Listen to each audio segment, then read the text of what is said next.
बहुत पुरानी बात है। एक छोटा सा शहर था जहां तंग गलियों में लोगों की जिंदगी रोजी रोटी की जद्दोजहद में गुजरती थी।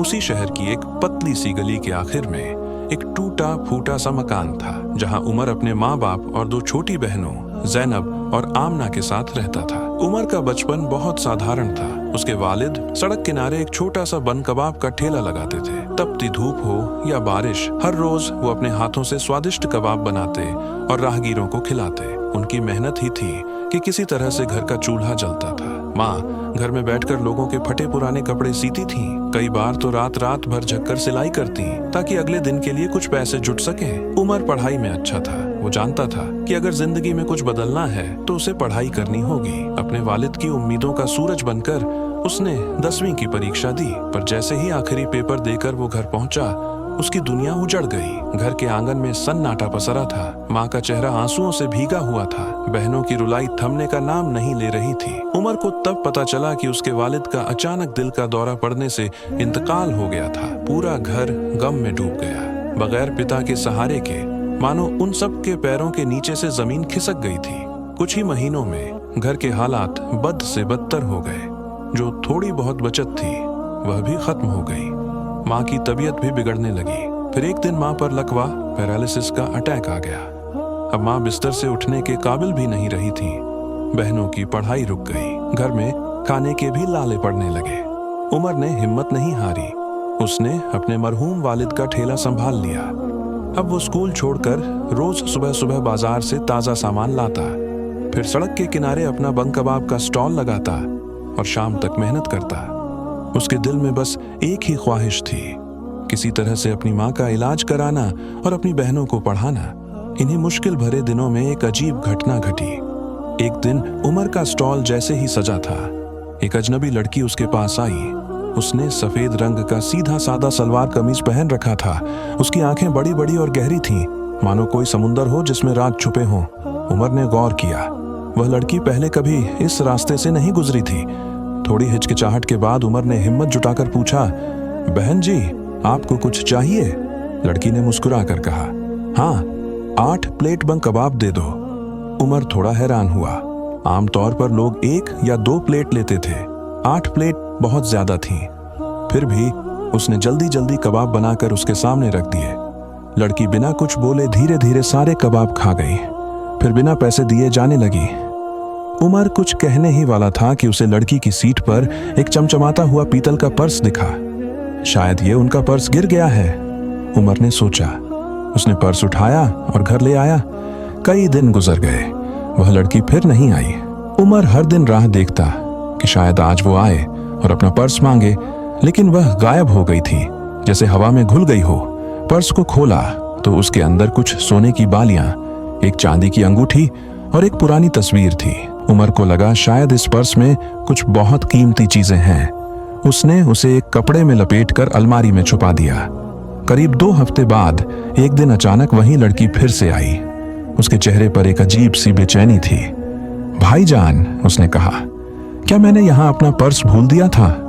उमर ने मुस्कुराकर अलमारी से पर्स निकाला और उसे थमा दिया। लड़की की आंखों में खुशी की चमक आ गई।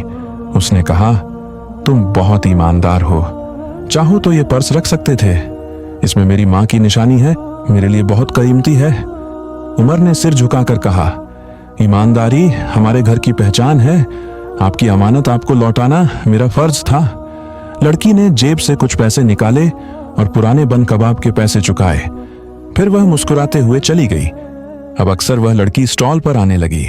हर बार बन कबाब खाती और चली जाती। धीरे धीरे उमर के दिल में उसके लिए कोमल भावनाएं पनपने लगीं। उसका नाम था रुकैया बीबी।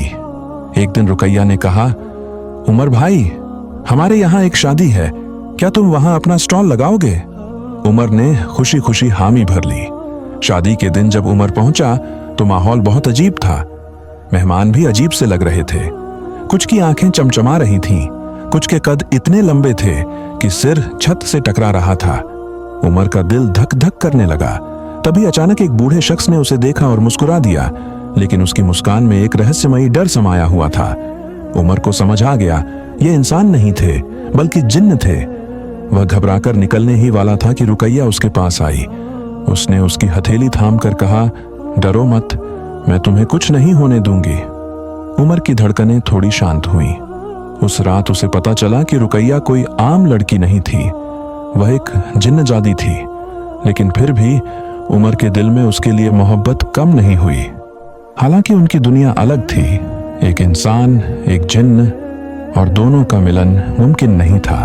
उस रात के बाद उमर की जिंदगी में एक अजीब सी बेचैनी घर कर गई। वह जान चुका था कि रुकैया इंसानों की दुनिया से नहीं थी, फिर भी न जाने क्यों उसका दिल हर रोज उसी के इंतजार में धड़कता रहा।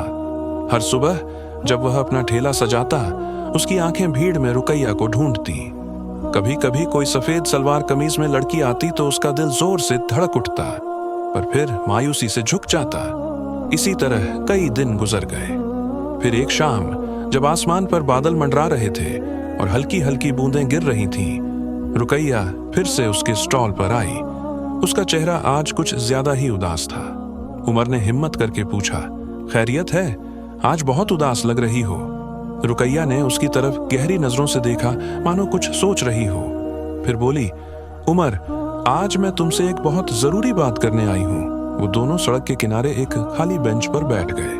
आसपास का माहौल एकदम सुनसान हो गया था, जैसे पूरी कायनात उनकी बातें सुनने के लिए चुप हो गई हो।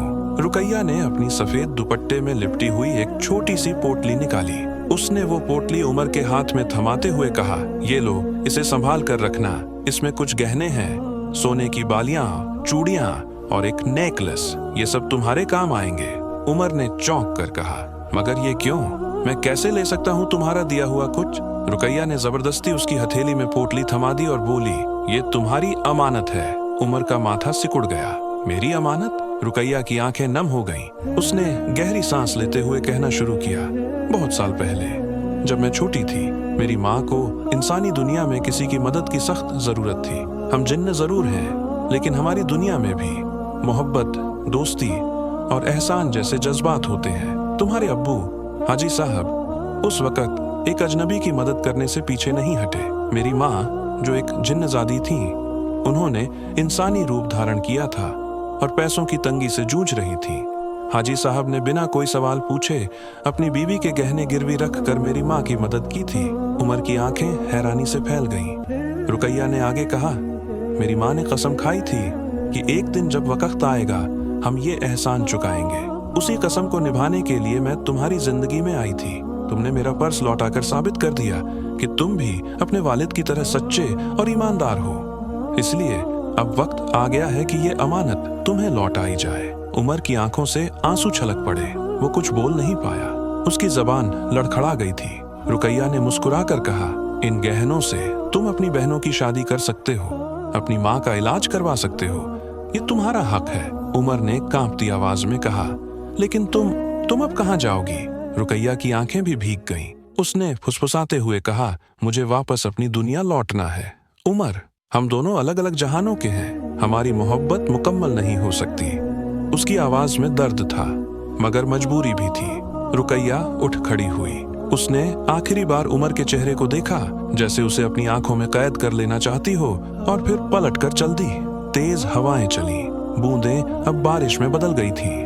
रुकैया का सफेद दुपट्टा हवा में लहराता रहा और फिर धीरे धीरे वो धुंध में गुम हो गई, हमेशा के लिए। उमर देर तक वहीं बैठा रहा, खाली निगाहों से उसे जाते हुए देखता रहा। उसकी दुनिया फिर एक बार वीरान हो गई थी। दिन, हफ्ते और फिर महीने गुजर गए। उमर ने रुकैया द्वारा दिए गए गहनों को बेचकर सबसे पहले अपनी माँ का इलाज करवाया। धीरे धीरे माँ की तबीयत में सुधार आने लगा। फिर उसने ज़ैनब और आमना की पढ़ाई शुरू करवाई। कुछ सालों बाद ज़ैनब की शादी तय हो गई। उसी वक्त उमर ने रुकैया द्वारा दिए गए गहनों का बचा हुआ हिस्सा ज़ैनब के दहेज के लिए इस्तेमाल किया। जब भी उमर अपनी बहन की शादी की तैयारियां करता, उसकी आंखों के सामने रुकैया का चेहरा घूम जाता। वो जानता था कि अगर रुकैया ना होती तो आज उसके घर में ये खुशियां नहीं होती। उमर ने शादी के बाद भी अपनी मेहनत से जिंदगी को संवारना जारी रखा।